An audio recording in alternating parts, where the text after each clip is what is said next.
engine running. Liftoff. We have a liftoff.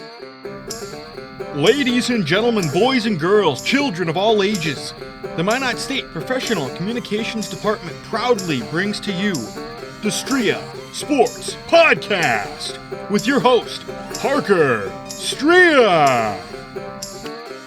Hello and welcome back to the Striha Sports Podcast.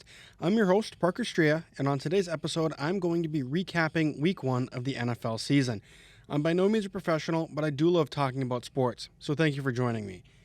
So as I get into this, I just want to say I didn't watch every single one of these games. I've watched snippets, but I didn't watch every game fully, because that's just not, it's probably possible, but I didn't do it. Most of what I say isn't like real analysis. It's just stuff I've noticed, wanted to bring up. We're looking at box scores online, looking at certain snippets and whatnot. This is something I'm going to probably try to do every week. I'll do at least a little recap for the previous week's games. I know this is a little bit later than you'd think a week 1 recap should be, considering week 2 kicks off tonight as I'm recording this. But, oh well, it happens. It'll be out anyways. So, without further ado, we're just going to jump into the games. So, Detroit Lions at Kansas City Chiefs was the season opener. The Lions won that 21-20. A couple of notes I had. The Chiefs were missing Chris Jones and Travis Kelce, which I think was huge. I think those two players playing would have probably shifted this game in Kansas City's favor. Still a 1-point game. So I don't know if it says more good about the Chiefs or more bad about the Lions that they barely won or barely lost with those two guys missing. But still, Lions won. Aiden Hutchinson is a freak. He had a couple good plays against Jawan Taylor that I noticed. And granted, Jawan Taylor had himself an interesting game, lining up in the backfield almost sometimes it seemed like. Jahmyr Gibbs for the Lions will be good. He just needs more touches. I think he had maybe 10 total rushes and receptions in that game, which, I understand if you want to slowly work him into the offense, but you'd like to see him get more touches and see what he can do with that, and then continue to increase that number. Mahomes, can work his magic, but the receiving core outside of Travis Kelce is pretty weak. Kadarius Toney, rough week 1. A lot of drops. One led to a pick 6, which I think swayed the game in the Lions' favor. I like some of those guys, Sky Moore, Rashee Rice, but yeah, outside of Travis Kelce, it's kind of a rough group. Moving on to the Carolina Panthers at the Atlanta Falcons. Falcons won 24-10. I think Bryce Young needs better weapons. His best receiver all game was Hayden Hurst, and that's never a good thing if he's your best receiver. Love Hayden Hurst, but he shouldn't be the guy or the most productive receiver on your team. Bijan Robinson is that guy, but the thing that I thought was weird is he got less touches than Tyler Algier, which, I can kind of understand it, kind of similar to the Jahmyr Gibbs thing. You want to slowly work him into the offense, but you took him at pick 8. Like, you took him high for a reason to where he's supposed to be this focal point of your offense, and he got out-touched by Tyler Algier. Didn't make a lot of sense to me, but, it is what it is. That Falcons offense as a whole is just very, very weird. I don't know if I trust Desmond Ridder, at all, but, they didn't really do too much. Jesse Bates showed that he is worth the contract he was given. He had, 10 tackles or so. He had 2 interceptions, which was nice. He had himself a good game. Brian Burns and Derek Brown for the Panthers are freaks on the defensive line. Those two are both going to need to be paid soon. I know Brian Burns has been involved in some trade talks because of their unwillingness to sign him to an extension, but I think if you're the Panthers, you kind of got to. Otherwise, that defensive line, that front 7 as a whole is just bad. Next, Cincinnati Bengals at Cleveland Browns. The Browns won 24-3 in what was probably one of the more shocking games of the week. Browns are a good team, but I don't think anyone expected them to win like this.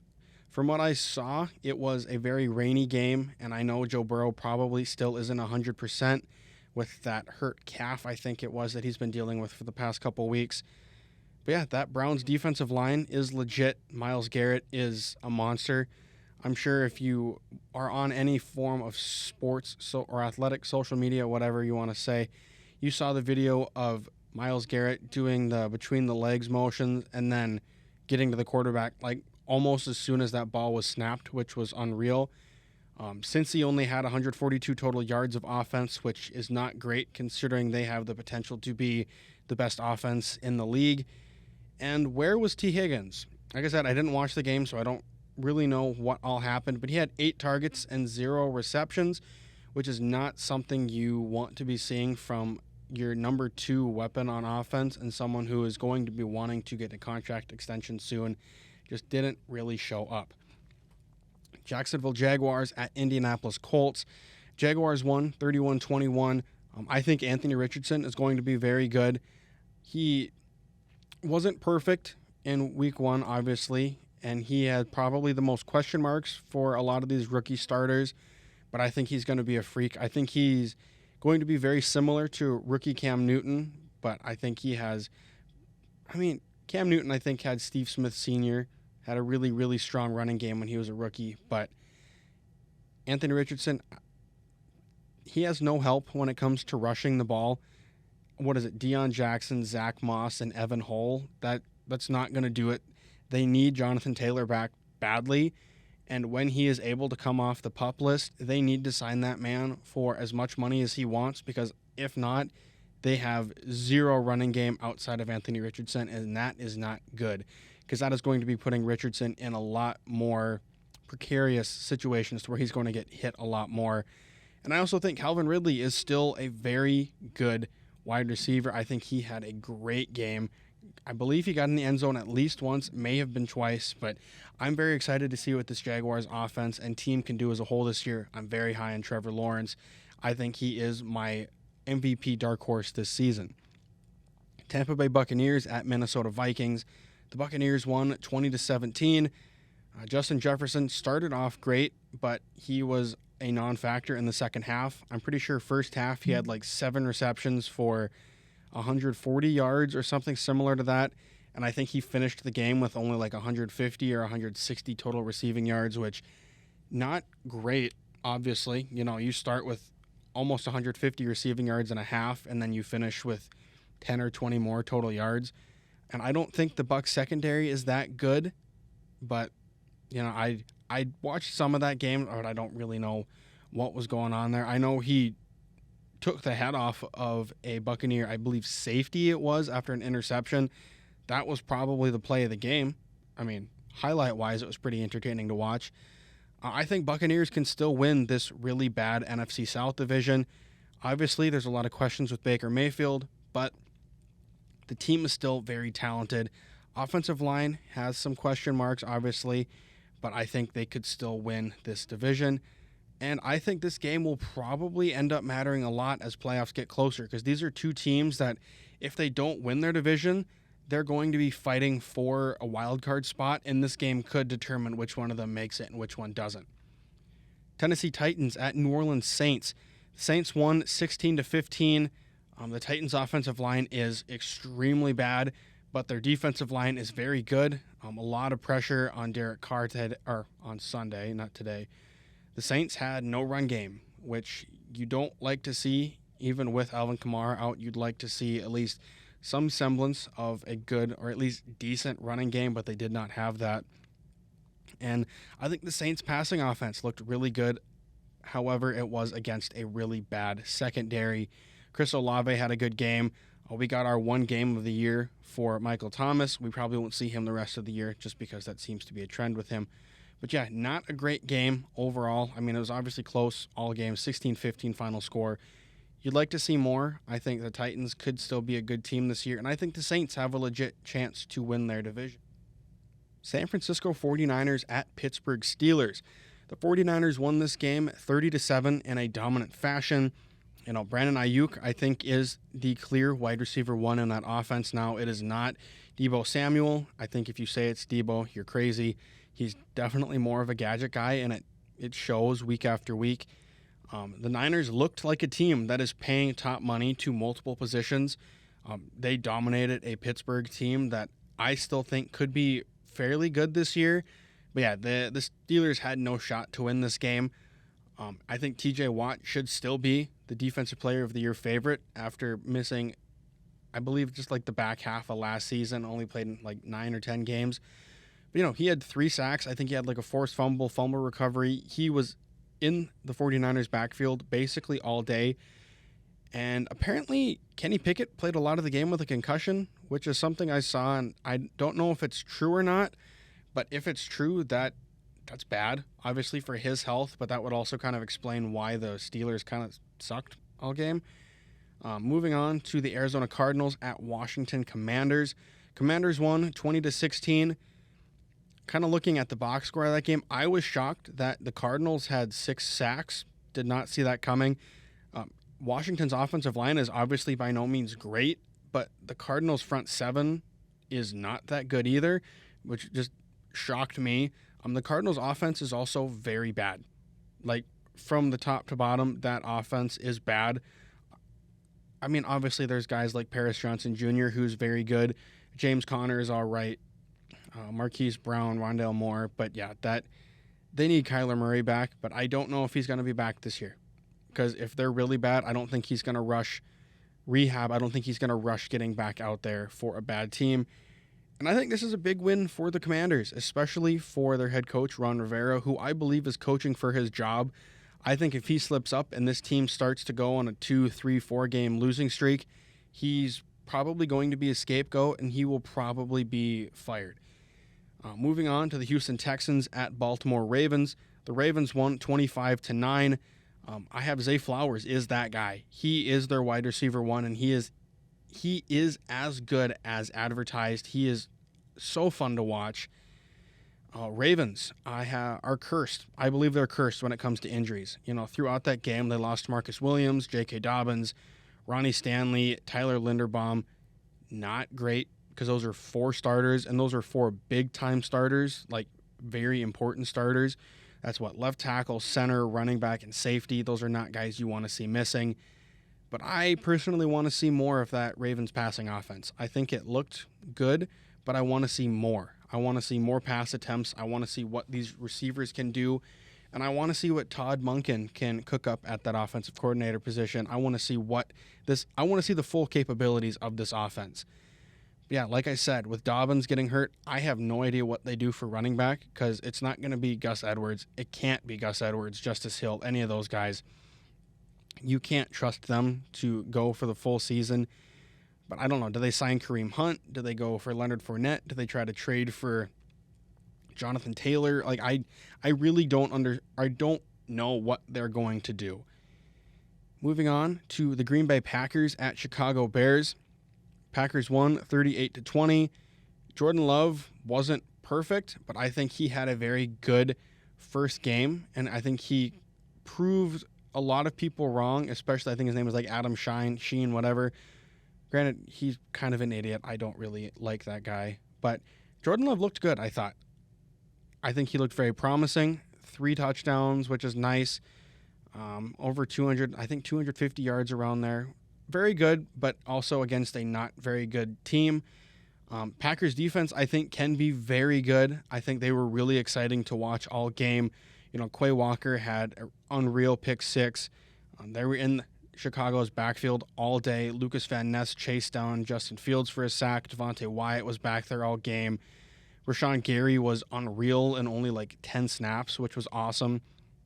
And I mean, this Bears offense can be fun, but they need a lot of improvement from Justin Fields, and I just don't know what they're going to do, because I don't know if he's shown enough to lock in his position. So, like, if the Bears suck enough to get the number 1, number 2 pick, I don't know if he's done enough or will do enough this season. Obviously, a lot of season left to see, but, like, I don't know if he's done enough to where it's like, hey, this is my job. You cannot or will not draft Caleb Williams or Drake May or someone. But who knows? A lot of season left. Moving on, Las Vegas Raiders at Denver Broncos. Raiders won 17-16.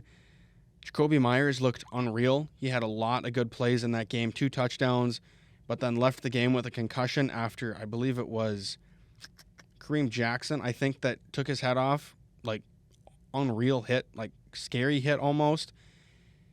He looked really good. I don't like Jimmy G at quarterback, but I think he can get the job done, obviously. I think a lot of these games for the Raiders are going to be closer than you'd like, but if Jimmy G can kind of steer the ship, I think you can be a good team. But for the Broncos, Samaje Perine cannot be leading your team in receiving yards in a game. That's bad. And I think he only had like 30 or 40 total receiving yards. That's bad. Like, that's unexcusable for that team when you have Cortland Sutton. I know they've been dealing with injuries. Guys like Tim Patrick are done for the year. I don't know if KJ Hamler's still on the team. Jerry Jeudy was hurt. Greg Dulcich, stuff like that. Bring someone else in. Samaje Perine should not be leading you in receiving yards. Like, that's just bad. It's not going to win you games. Moving on to Philadelphia Eagles at New England Patriots. Eagles won 25-20. I don't think they're as good as they were last season. You know, they started off really hot. I think they was like 16. I think they had like 16 points in the first quarter or first half, and then kind of stuttered or just fell off. Like, didn't really do anything the rest of the game, albeit against a really good New England defense. But I don't like New England's offense as much, so that's kind of weird. Jalen Carter is a freak. He dominated that game. And then something that I did not see coming is Mac Jones threw the ball 54 times. Mac Jones, 54 times. Granted, the Patriots could not run the ball against the Eagles, but still, that's a lot of passes for Mac Jones. I don't think they want to see that continue throughout the year. Miami Dolphins at Los Angeles Chargers. Dolphins won 36-34 in what will probably be considered a game of the year candidate. In Tua, we trust, or at least that's what I have written down. I think he looked really good, but if he doesn't have Tyreek Hill and Jalen Waddle, I don't know what to think of him. Obviously, Tyreek Hill had an unreal game, like 200 receiving yards and 2 touchdowns or something crazy.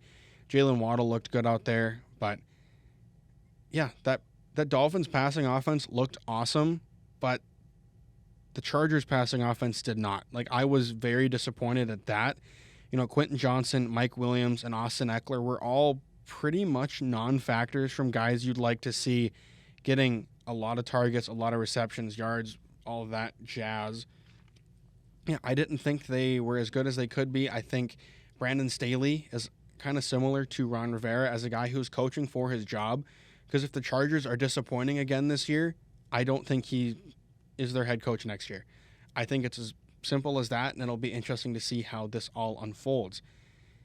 Next is the Los Angeles Rams at the Seattle Seahawks. Rams won 30-13. Cam Akers is bad. 22 carries for 29 yards is not good, like, at all. And for some reason, Puka Nacua and Tutu Atwell both individually had more receiving yards than DK Metcalf, Tyler Lockett, and Jackson Smith and Jigba had combined. That's a little weird, considering I don't think Puka or Tutu are really that great. You'd like to see a little bit more from that Seattle defense, especially that passing defense, which we were thinking was going to be good this year.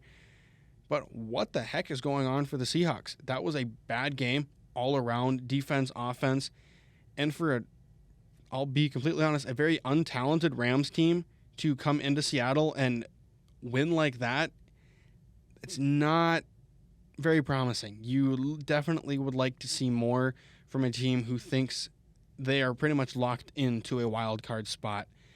But a lot of season left. Dallas Cowboys at New York Giants. Cowboys went into MetLife and won 42-0. Dak wasn't spectacular, but he didn't need to be because that Cowboys defense is legit. They made, for a lack of a better term, they made Daniel Jones's life hell. Like, they were in the backfield all night. I'm pretty sure they sacked him 7 times. I'm pretty sure he threw a pick 6, maybe even 2 pick 6s. They had a defensive touch or a blocked field goal return for a touchdown, I believe. It just wasn't a good game for the Giants. Like, from their very first drive, you could tell it was going to be a long night. I think giving Tony Pollard the reins on offense was a great idea. Cutting Zeke loose and letting Pollard be that lead back. I think he's very good. But yeah, not a great showing for the Giants offense. They looked bad, like really, really bad. But it was against one of the best defenses in the league. So, I mean, I don't know how much you can really take from it because not every defense is as good and talented across the board as the Cowboys is, but you'd still like to see a better showing. Put any points on the board. Even if this is 40-2 or 40 to, granted, if it's 40-2, that means your defense got you points, but still, you'd like to see points on the board. If you're going to lose by 40, have it be 40 to, or if you're going to lose by that much, have it be 40-10, 50-10. Put points on the board. That's bad. The last game of the week was the Buffalo Bills at New York Jets. The Jets won 22-16 after the Jets returned a punt for a touchdown in overtime. Did not see that coming. I was kind of sad. I had a little bit of money on that game, but we're not going to talk about that. Josh Allen single-handedly made Jets safety Jordan Whitehead $250,000, which I'm sure Whitehead is very appreciative of. Whitehead had a contract incentive that if he had 3+ interceptions this season, he got $250,000. He got 3 interceptions that incentive was for the full season. He got that in the first game. Yeah, so Josh Allen did not look great all game. I think something needs to be fixed. I think he's trying to play too much hero ball, and it's jeopardizing his stock. It's jeopardizing the team. And he was just very messy. 4 turnovers, not a great performance. I thought Breece Hall looked good in stretches. Obviously broke off a couple big runs, or at least that one big run. Garrett Wilson was very good. Like to see a little bit more from him, but obviously the biggest takeaway from this game is Aaron Rodgers got hurt like 3 or 4 snaps into his Jets career. That offensive line, I'm going to blame the Jets offensive line. That was horrible. Like, that's a poor excuse for an offensive line. Yeah, tore Achilles for Aaron Rodgers 3 or 4 snaps into his Jets career after that whole epic sequence of him running onto the field with the flag, which is sick, by the way. But yeah, the Jets season may be done because Zach Wilson is a horrible quarterback.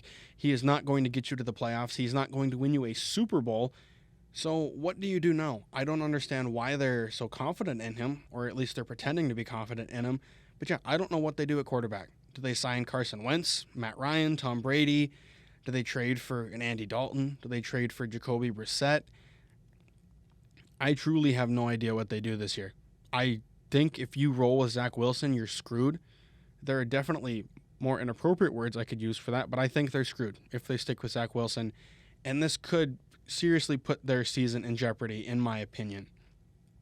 But now that we've kind of talked about the games, I just wanted to highlight a couple big injuries from week 1 because there were a lot of like season-ending injuries and very long, I don't know what's the word I'm thinking, long rehab injuries. That's not really the word, but I'll explain it when I get there. J.K. Dobbins, Ravens running back, tore his Achilles. I feel horrible for him because it seems like every single year he has an injury like this that is derailing his career entirely, and especially in a contract year. Who knows what his career is going to look like after this? Because I don't think he'll be forced to retire, but an Achilles tear for a running back is not great. Like, that's a pretty substantial injury for that position. Aaron Rodgers, like I said, tore his Achilles. He's going to be 40 in December. What does his career look like now? Is he going to retire? Is he going to say, I'm going to rehab harder than anyone else, and I'm going to come back and win a Super Bowl next year? Who knows? Like, I really don't know what happens with him. I love Aaron Rodgers. I hated seeing that injury happen. But yeah, an Achilles tear, which is already a horrible injury, and then you put in the fact that he's going to be 40 in 3 months, it doesn't look great for him. Marcus Williams, Ravens safety, tore his pec, I believe, so he'll be out a substantial chunk of the season. Jack Conklin, offensive tackle for the Browns, tore his ACL and MCL. He's done for the year. Jalen Petrie, safety for the Texans, had a chest injury, I believe, after trying to hit Lamar Jackson. I don't know how it all went down, but something like that. It was a chest injury, like I said. He was kept in the hospital Sunday night, but I think he's doing better. Still something that I just wanted to bring up. Nakobe Dean, Eagles linebacker, Ankle injury, he'll be out a couple weeks. I believe they just put him on IR. And then Cameron Hayward for the Pittsburgh Steelers, defensive lineman. He is going to be out a couple weeks because he just had groin surgery after injuring that in week 1. But then there are a lot of other injuries. Quay Walker was in concussion protocol. Jacoby Myers in concussion protocol. Aaron Jones hurt his hamstring. So there's a lot of injuries going around, and players are pissed over the turf fields, and I think something's going to be done. I'm hoping something's going to be done because there is just too many injuries, and that it's just unacceptable.